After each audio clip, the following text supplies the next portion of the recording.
Just leave. Go away. The person yelled angrily. Stand still outside, you silly, useless old lady. I'm feeling really cold. Can you please open the door? The next morning, my son's wife was found outside, feeling very cold. My name is Lucy. I'm 60 years old and I take care of the house. My husband died a few years ago. Now my son Tom, his wife Mary, and my grandson Alan live with me. We came together after my husband passed away, but I tried to give them space so I wouldn't bother them. They thought it would be too much if we were too close all the time, so they made changes to the house for more privacy.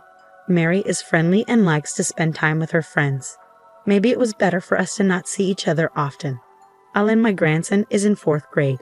Sometimes I look after him when Mary goes out. He's really cute. Tom works at night, so we don't see each other much. He and Mary never argued, and they went out together sometimes. So I thought everything was fine with their marriage. Mary has lots of friends and throws parties at our house often. She stays close with her mom friends from Alex's school, and they all come over on Fridays for a party. These parties bothered me a lot. They started in the evening and went late into the night with loud noise and people drinking. Sometimes the husbands of Mary's friends would get drunk too. They didn't care if Alan got tired or hungry, so he'd often come to my room when he was bored. Once someone got hurt and an ambulance had to come because they fell into broken glass. Another time, a fight got so bad that they almost called the police. It was always me who had to calm Alan down and say sorry to the neighbors the next day for the trouble. Mary liked having these parties and didn't want them to stop. I thought about talking to Tom about it, but since he worked at night on Fridays, he never saw what was happening, and I didn't feel comfortable bringing it up with him. I once told Mary how worried I was about Alan. I'm concerned about all the chaos on Fridays. I don't want any emergencies. It's not good for Alan. I'll take care of him on Fridays, so why don't you all go out to a restaurant and drink responsibly? Living together stresses me out more than you realize. Wouldn't you feel the same if you were me? Also, going out to drink costs more money than doing it at home. I can't tell your friends they can't come here. You don't understand how I feel. She got really mad and wouldn't talk to anyone. Then one Friday, Alan came home from school feeling tired. He had a fever of 100 degrees when I checked. Of all days, it's Friday. Everyone will be here soon. Why don't you go to your room and rest so you don't bother us? Can't we just cancel for today? I didn't say everything I wanted to.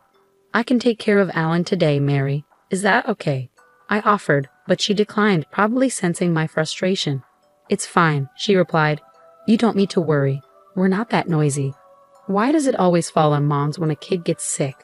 I didn't mean to blame her, but I had to say something. If you start feeling worse, come to my room, I told Alan. I have some TV shows we can watch tonight. I'll be up late. Thanks, Grandma, he said. I'll be okay. I started to feel a bit calmer, but it was still a big day. The noise from their gathering was loud even from my room. Then there was a soft knock on my door. My heart raced with worry about Alan. I hurried to open the door, and there he was, looking upset. Can I stay with you tonight? He asked, tears in his eyes. I can't sleep because my head hurts. Even when I cover my ears, it's still so noisy. I quickly brought him into the room and gave him a drink, which he drank in one go, probably because he was thirsty. His hands felt really warm. So I checked his temperature, and it had gone up to 102. I was furious for the first time in a while. But I held back because taking care of Alan was more important than arguing with Mary. Alan still had a fever the next morning and looked just as sick. Alan looks really sick, so I think we should take him to the hospital this morning, I suggested, because most hospitals only see patients in the morning on Saturdays. But Mary couldn't get out of bed, probably because she had been up late drinking the night before. Don't worry, it'll get better soon. You'll be fine, right? She said, still half asleep and not even looking up from her bed. Alan replied, but it was clear he wasn't okay. He's had asthma since he was little, so he's more likely to have asthma attacks when he's sick. As I watched him, worried he might have an attack, he started to wheeze, just like I had feared. Mary, I think Alan's having an asthma attack. Where's his medicine? I asked, but Mary was fast asleep and didn't respond. Okay, I'm taking him to the emergency room, all right? I repeated several times before I took Alan to the hospital. Thankfully, they were able to give him inhalation and medication, and I felt a huge relief seeing Alan feeling better. When Mary woke up that evening, she exploded. Don't be selfish. He didn't need to go to the hospital. How much did going to the emergency room cost you? I can't believe it. I tried to talk to you so many times, but you were too drunk to wake up. Can't you just stop drinking when Alan is sick? He was in a lot of pain. Fever is normal for kids, and it's already gone, so it wasn't a big deal. Asthma flare-ups happen too. Don't spoil him just because he's your grandson. I thought I should tell Tom about it, so I did, but he said, "But Alan is okay now, right? Don't worry too much about a kid's cold. Mary's dealing with a lot of stress from our living situation, so please try to be patient with her. It's important for you to take a step back since you all live together." I got the message loud and clear, but I didn't have much to say in response to his comments about the stress of living together. Tom was at work one day towards the end of the year when he suddenly needed surgery. He ended up spending the week in the hospital, including over the holidays. I'm thinking about spending this New Year's holiday at my parents' house for the first time in a while, Mary mentioned one day. Usually, our family spent New Year's cleaning up, enjoying our favorite foods, and going out to eat with my eldest daughter Emily and her family, who live nearby. I knew there was some distance between Mary and her parents, so I wondered what had changed. But if she could feel refreshed at her parents' place, that would be great for me. And I knew it would make Alan happy to spend time with his loving relatives. That sounds wonderful. Are you going to bring Alan with you? I'm sure your parents would be thrilled to see him. I'll bring him along while I'm there. Can you keep an eye on Tom? Of course. Aside from checking on Tom, I'll be spending New Year's alone this year. If you're going to be alone for the holidays, why don't you come to our house this year? Emily suggested. So I decided to accept her invitation. On New Year's Eve, both Mary and I were supposed to leave the house. I found myself sweating as I cleaned that day.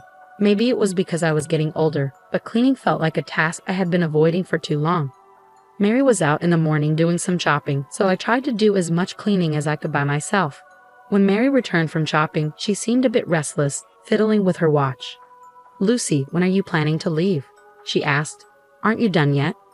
"Well, I'm not sure. I haven't really set a time.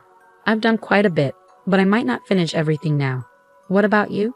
When are you planning to leave?" "If you go first, I'll make sure all the doors are locked and everything before I leave." I was sweating a lot from all the cleaning and had only thin clothes on. So when I got thrown out into the yard, I felt really cold and shivery, especially with the snow falling. "Mary, let me back in. I haven't had a chance to change my clothes. I'm freezing out here. Why are you taking so long? Just go already." My coat had been thrown out with my belongings, so I put it over my sweaty t-shirt for some extra warmth. I couldn't get back into the house because both the front door and the kitchen door were locked. I called out to Mary for a while, but she didn't answer, so I gave up. With no other choice, I decided to take a train to Emily's house. When I arrived, Emily was surprised to see me in such light clothes. "What's wrong? Why are you dressed like that?" she asked with concern. "Come inside quickly. You'll catch a cold." "Have you seen Bob? He was worried about you because of the snow, so he went to pick you up. He said he texted you." It was only then that I realized I had left my phone at home. Emily's son, Bob, is a college student, and I felt bad because he had driven all the way there to pick me up, and we missed each other. Emily texted Bob to let him know that I had arrived by train. That's when Bob shared something shocking with us. "I tried calling you several times, but you never answered. Then I heard a phone ringing from inside the house. I thought you might be sick, so I went in. Strangely, the front door was unlocked. I found your phone in the living room, but when I heard noises from upstairs, I got worried and went to check it out." "It makes sense for Bob to be concerned, especially with the unlocked door," I commented. "Then I saw Mary and some man I didn't know hovering in the bedroom," Bob added. "What? But Mary was supposed to be at her parents' house with Alan," I exclaimed, surprised by the unexpected revelation. I was stunned and stood still for a moment. Suddenly, they leaped off the balcony and disappeared into the yard, covered in a comforter. I ran after them and searched the yard, but they were gone. "They had escaped. You let them get away?" Emily asked incredulously. "I don't think they got hurt. There were bushes and snow on the ground," I explained. I locked the second-floor door and was about to leave when I heard a noise from the next room and found Alan.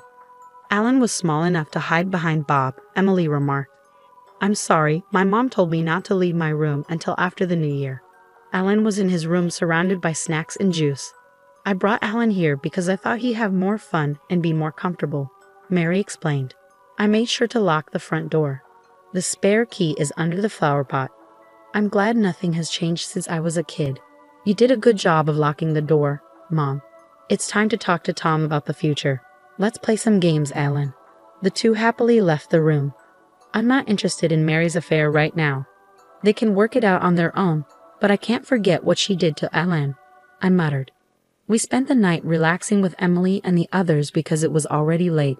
The next morning, Emily, Bob, and I returned home. We decided to leave Alan with Emily's husband. When we arrived home, we saw Mary standing at the front door. She was barefoot, trembling, and wrapped in a comforter. "Aha, there you are. You locked me out," she exclaimed. Mary shivered in the cold, her teeth chattering as we went into the house to warm up.